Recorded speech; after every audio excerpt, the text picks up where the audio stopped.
Last satsang was very useful. I think the moment of clarity, I think I can see it more clearly, and all of a sudden, all that pressure of speaking and doing something to make something happen, it looked like it went away. I don't know for how long, maybe a few seconds, but it was very relieving. It Yes. seemed like there was the Yes. pressure was lift off. Yes. And now it's been a week. I've been right now. There's no happiness. There's no sadness. I'm just here, and Yeah. it's beautiful. There's Yeah. nothing wrong with it. No. It's good.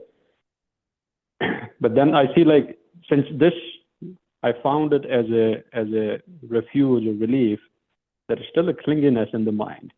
So now I can see it kind of clinging on to this, saying that, what do I need to do just to stay here? And Yeah. just the thought that I might go back and wander around, Yeah. like, is a little bit scary. Mhm. So again, just speaking my mind. There's no. I'm not trying to solve anything today. No. You're doing great. I understand exactly what you're saying, and most people in here do too. Almost all of us. So your dilemma Just is enjoying. you're seeing something, but you don't want to lose it. Is that right? Yes. And actually what you're seeing, Parth, is that in the absence, Parth is not seeing anything. Let's get that straight. Because there's no Parth here. There's no Fred here. Looks like there's a Parth and a Fred and a bunch of other individuals. But oneness isn't oneness plus 20-something individuals. It's just one. And there's no in the interesting the standout feature of oneness is that there is just one of them. So there's not someone here to notice oneness. There's just oneness. So the noticing of oneness is happening to oneness, although it feels like it's happening to a Parth. And there's no one here to disconnect from oneness because it's oneness. There is no disconnection. You can't stumble out of this. You can't sleep your way out of this. You can't drink your way out of this or anything else. I mean, you may be changing your view of this, but you're not getting out of here because there's nowhere for you to go. This actually, who is seeing this and who's having this experience, and actually what's talking to me from that seat, the Parth seat right now, is awakeness. It's awakeness, and awakeness is awake over there, but it's confused. And when I say awakeness is awake, that's not really a good term, because awakeness is always awake. Notice that its name is awakeness. There's not much room for a nap when you got a name like awakeness. So awakeness is what's you, and it's what's me. And when I say you and me, we're just speaking in a way that other people can understand us. We're not talking about like there's actually a Fred over here and a Parth over there. There's no such thing, because there can't be a here and a there within oneness. Within oneness, there's only here. So the idea, and it's only now. There's no past now. There's a story and a dream and all of this. I understand that, and it's very convincing. There's no reason not to enjoy it, but we believe it at our peril. And so it's not Parth that's afraid of falling out of awakeness. It's awakeness that is concerned about falling into the idea of being a Parth. It's quite backwards, because there's nothing here but awakeness. So what's shaking the head over there? It's awakeness shaking that head. It's using that body to do it, but it's not using Parth to do it, because there is no Parth. Parth was a story that you were sold shortly after birth, and you got lots of ammunition to go with that, which was everybody calls you Parth. And one of the big reasons that everybody still calls you Parth is that you told them to call you Parth. Mhm. So it'd be weird if you tell everybody to call you Parth, and we all started calling you Bill just because we felt like it. So what we do is it's like we have a herald that runs in front of us, and it says Parth is coming, Parth is coming, Parth is coming. And then when you show up, it's like, oh, look, there's Parth. And really what we're seeing is Parthness is coming, Parthness is coming. We're seeing the patterns that we tend to call Parth. We got to call them something, because although there is no real differentiation, there's not, there's oneness, but there's not sameness. What's in this little square up there doesn't look like what's in that square, right? Doesn't act like what's in that square. Matter of fact, it won't behave at all. So we we don't want to put too much into this thing. So this idea that I move into clarity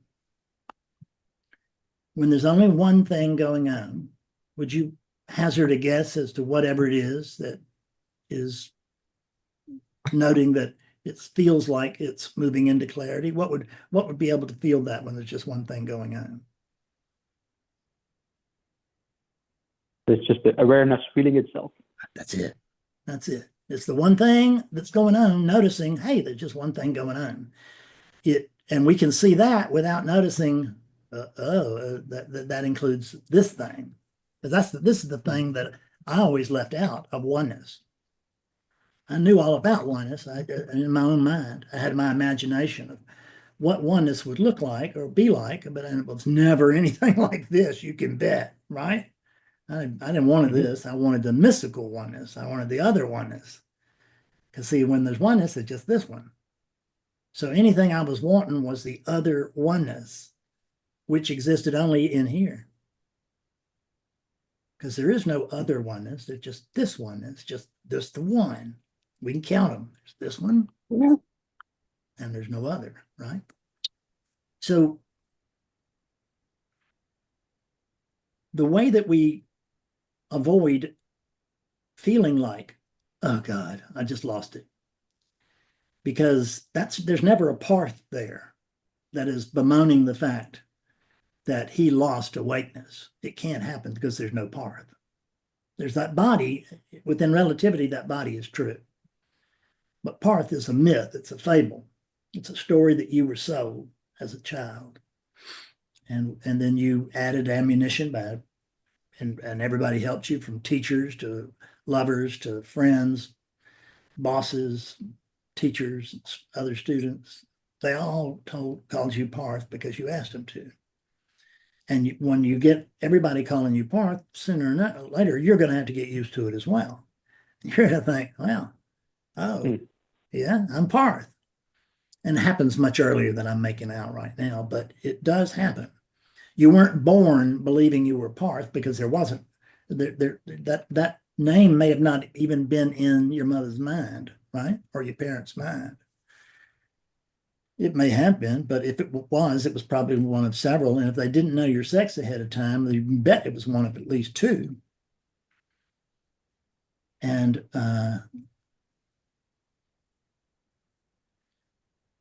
so what we have to realize is that the way to not fall out of this is not to go with the idea that you can. Just don't walk down that road. Don't play with it. Can I get my way back to awakeness? Where's the evidence that you left it? Where can I get back to oneness? Where's the evidence that you left oneness? I mean, I know you wouldn't just make that up, would you? We make it up, we believe it, we suffer from it, and then we come here and we get some spiritual tools to help us overcome the suffering we're experiencing because we're believing what we just made up. It's crazy, but that's the way it is, over and over, all around the world. And fortunately, there are rooms like this that this sets up so that this can come to these rooms and get straightened out, and to where it doesn't have to feel like it's somehow separated from oneness. You know, people will come to me in awakening sessions and I'll be talking to them, and I just say, I'm afraid you don't understand. I've got to merge with oneness. But what do you say to that? I mean, it's like me asking you, so Parth, how do I get to the study, to the room in my study? And you say, well, you're already in it. And I'm saying, well, I understand that intellectually, but it's just not my experience. That's what I get hit with. You see that? Mm-hmm. But whose experience is it that I am connected or I am not? Forget what I am is. Just but that experience, who's having it? It's oneness itself is Oneness acknowledging itself. That's exactly right. It's the only way that it can be. It's just a oneness itself that sees that. It's oneness itself that can find oneness. You can't. There's nothing other than oneness to find it. So the problem is, we come here and we walk through the door as what so-called individuals, and we believe, God Almighty, you know, I really had it a couple of years ago, and then I don't know, it just dropped away, it went away. Now I'm lost again. Good Almighty, how do I get back to oneness? Well, you could never have left it. So the best thing to do is to notice, wow, this is amazing. I don't have to do a damn thing. This happened to me not that long ago, because I'm not bulletproof either. And I was really sick, and I had a lot of body identification. And when I I began to get well, there was a sense of, wow, I'm just not as together as I was before the illness. Now, how do I get out of that? I mean, how do I get back to that? Well, I can't get back to where I never was. And I don't need to get back to where I am. See, oneness is already here. We're waiting for oneness. We're waiting for some event. We're waiting for something other than what's happening right now. Because what we're pretty convinced of, because we've never examined it even lightly analytically, is what we're waiting on is something else. We're waiting on what I just generally defined as other. We're waiting on someone other. We're waiting on some event other than this eventing that's happening right now. And we feel sure that we're going to get clear on this thing sooner or later, but it always seems to be later. But if I ask somebody, when do you think you're going to wake up? They'll always tell me soon, right? Soon. Well, how long you been thinking you're going to wake up soon? 40 years. Well, maybe soon is not your way, right? Unless you think 40 years is soon. I guess if you're Methuselah, 40 years would be not so bad. But if you're me, that'd be half your life, more than half your life so far. And so if you want to take a shortcut to freedom, just notice this is it. What you're sitting in over there thinking that you're apart is you're sitting in yourself. And what's thinking it's apart is awakeness. That whole monologue is going on within awakeness. It's not going on with a parth, because there is no parth.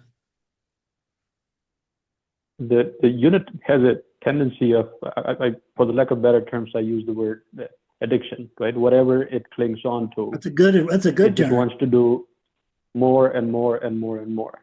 Yeah. So the fear is that, so there was, let's say, substance abuse as a result.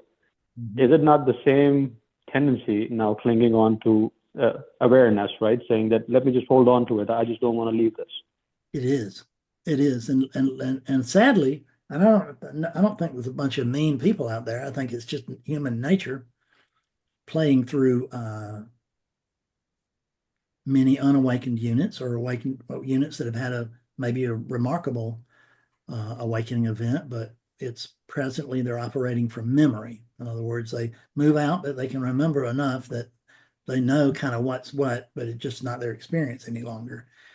But they don't want to tell you that, and they don't, not because they're trying to withhold anything or be mean. It's just the way that it works. It's part of the trick. It's part of the parlor trick of awakeness. The awakeness wants to experience itself as other. How do we know? Welcome to relativity.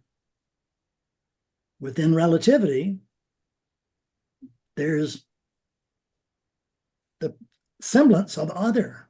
It looks very much like other. If I go to the mountains, it feels very much like another place. But when I get to the mountains, if you ask me, where are you? I'd have to say here. And if you ask me where I am in my seat here, I'm going to have to say here. So I'm always here. And one of the reasons is that I cannot move. I am that which does not move. It can't move. There's nowhere for it to go. There's just this as it is right now. And all we have to do is surrender. We don't have to, because there's no one to surrender. I'm not asking Parth to surrender. I'm not trying to get anybody here to surrender other than me. Awakeness needs to surrender to the truth that this is all an experience that has caught awakening's attention, and it gets to itself as other, and that experience of other is very exciting. It's just not true. Just not true, because there is no other. So if I can recognize that, when I say that, you hear me say it a lot, like this is it. And I know part of this I'm teaching to the choir because you've already had this experience. I get it. I'm just trying to help you see that more clearly and help that to really be ingrained, okay? I'm not treating you like there's not been an awakening or anything. I know there has been. But an awakening is really the beginning of authentic spirituality. We always thought it was the end. I think we were taught it was the end, but it's not. It's really the beginning of authentic spirituality, because you have to recognize that the one who wanted to wake up all that time doesn't exist. That's the first element of awakening. And once you realize that, then you can see that much of this is really, all of it is a bit of a scam, if you will, but it's a well-intentioned scam. It's not meant to hurt anybody. Awakeness is just having a good time, apparently. I mean, I can't promise that. Awakeness never called me up and said I'm having a good time, but I noticed that this continues and has continued with at least by human calendars for thousands of years. So this experience of nowness is ongoing and infinite. So what has to wake up here is me. And when I awakeness wake up through that body, I don't need to do anything to get back to awakeness. I come there fully hatched, fully feathered. When I come out of the shell, I am awakeness. I am awakeness within manifestation, or as manifestation, really. That's awakeness as manifestation, and the void is awakeness unmanifested. What are you? I don't think we can point to either one of those things and really say that's you. You're beyond description. It's beyond language. And we don't need to know. We don't need a name for you because we just misuse it anyway. Was that helpful? Yes, very much. Thank you. Good. Good. Thank you so much.